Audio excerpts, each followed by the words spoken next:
چطوری قالب سایت‌های میلیاردی رو قانونی بدزدیم؟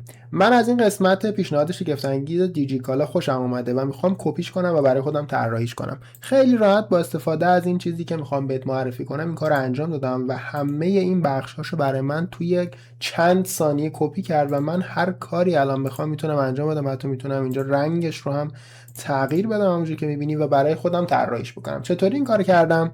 با استفاده از یک افزونه‌ای یا اکستنشن کروم یا حالا توی قسمت اج هم میتونید نصبش بکنید. از اینجا میزنید روش، اسمش رو هم اینجا وجود داره، ویزیلی نصب که بکنید اینجا براتون فعال میشه و خیلی راحت میتونید، اول که باید حتما توش اکانت بسازید، با جیمیلتون میتونید این کار رو انجام بدید و اینجا براتون فعال میشه. اینجا من پینش میکنم، این بالا میاد.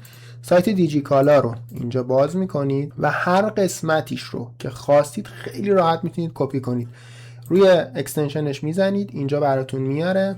توی این قسمت اولش که میاد به این صورت هستش، میزنید روی این قسمت و اینجا مثلا میخوام یک قسمتیش رو کپی کنم. به طور مثال مثلا این بخشش رو میخوام کپی، اینو میزنم روش، خیلی راحت میاد اینجا و ببینید انجام داد. روش کلیک میکنم، ایمپورت، یعنی باید حتما انتخاب بشه، انتخابش میکنید، ایمپورت میزنید، وارد سایتش میشه. ببینید خیلی راحت شروع میکنه به آنالیز کردن این بخش و ببینید مثلا من چند تا چیز دیگرم انجام دادم و الان ببینید خیلی راحت برای من کل اون بخش رو کپی کرد و من هر کاری الان بخوام میتونم روش انجام بدم و در نهایت برای خودم طراحیش کنم. اکستنشنی که معرفی کردم رو توی دیسکریپشن گذاشتم و خیلی راحت میتونی نصبش بکنی و ازش استفاده بکنی. اگه خوشت اومد حتما لایک کن و برای دوستات هم بفرست.